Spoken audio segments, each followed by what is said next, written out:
Thank you, Mr. Chairman. The last 2 months have shaken the banking sector. Not only did we experience 3 of the largest bank failures in American history, we also found out that our banking regulators were utterly asleep at the wheel. And as I've said repeatedly, there are 3 major issues with bank failures. First was bank mismanagement, supervisory failure, and rocketing inflation. I am thankful that this committee has been able to come together to conduct the type of oversight that is necessary for us to understand and appreciate the depth of the mismanagement and the challenges that have been presented to the American people.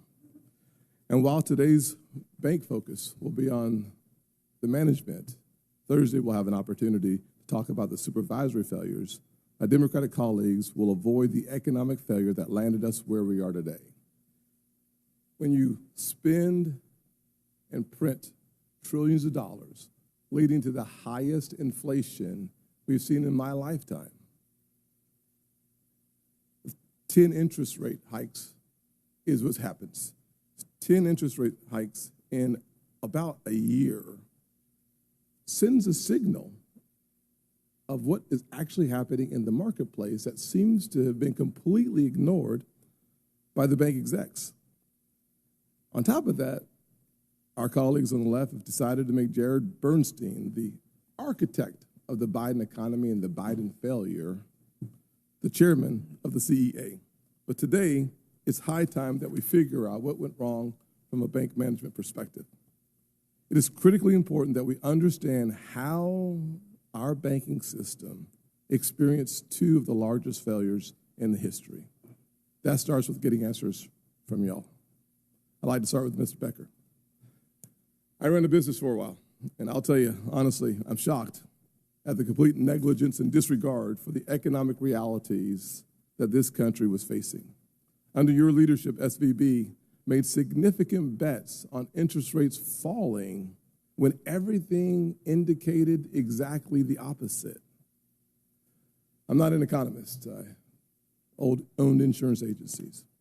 But anyone that paid close attention to the economy over the past 2 years could have plainly seen that the Federal Reserve was going to continue to increase interest rates. Truth be told, I don't think you need to be an economist or an insurance guy or senator to understand the direction, the trajectory of the interest rate hikes that we were going to see. But there was a JP Morgan analyst that said that SVB was already in trouble. I remember a blogger, a financial blogger, I think it was November of the previous year, came to the same conclusion that the portfolio risk was very high and increasing. So I hope to hear your analysis on why you did not act on the ballooning risk and how you failed to adapt to the increasingly vulnerable inflationary environment that impacted your bank, and more importantly, the customers of your bank. The Federal Reserve report noted that your bank's practices did not keep pace with the rapid growth in size and in risk. Further, the Federal Reserve's report also stated that the board of directors and risk management experience and capabilities were lacking for a bank of $200 billion. Not only did you fail to hire a chief risk officer in a timely manner, and the definition of timely manner is several months the bank went without its chief risk officer in place. That challenge exacerbates the situation that Americans came to realize. To me, it sounds like a recipe for disaster, and sadly, in part, it's why we are here today.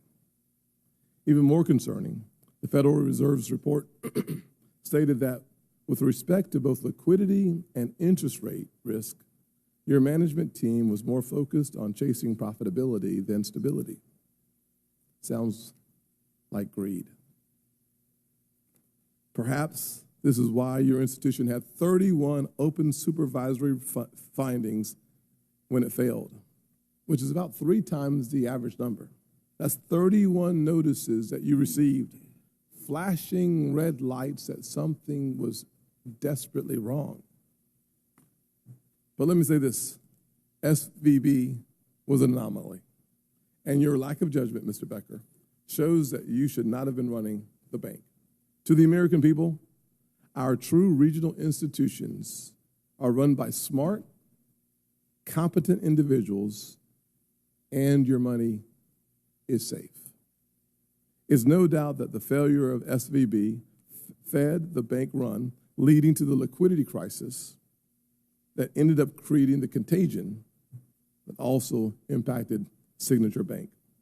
Signature Bank's board of directors and management also pursued rapid, unrestrained growth without developing and maintaining adequate risk management practices and control appropriate for the size, complexity, and risk profile of the institution.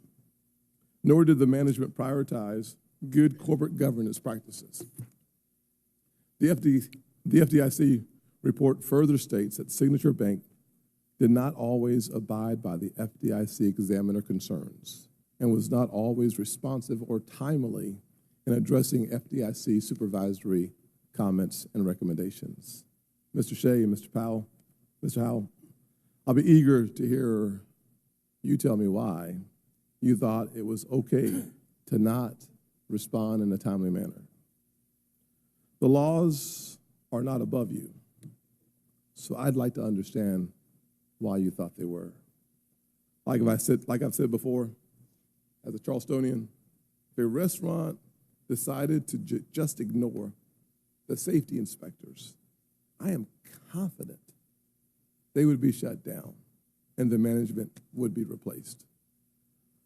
Americans watching this hearing today should see the examples of bad management and know that while we are demanding answers and hopefully we'll get something that sounds like an answer, this is not the norm.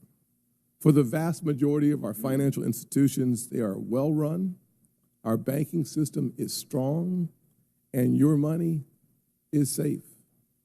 I thank the chairman for working with me to get these executives before us. I look forward to hearing their comments. Thank you, Ranking Member Scott, and thank you for your cooperation on both sides, staff on both sides, to work together for this hearing.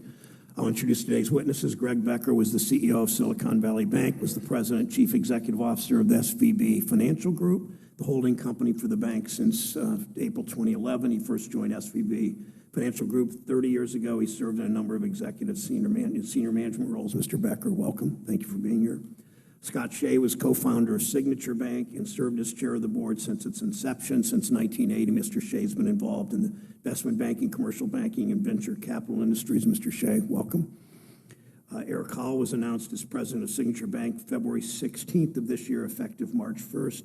Was to succeed Joseph DiPaolo as CEO after a transition period. Mr. Powell served as Chief Operating Officer since July 2021, was a member of the Board of Directors at Signature since April 22. After Signature was shut down, he now serves as Senior Executive Vice President at Flagstar Bank. Welcome.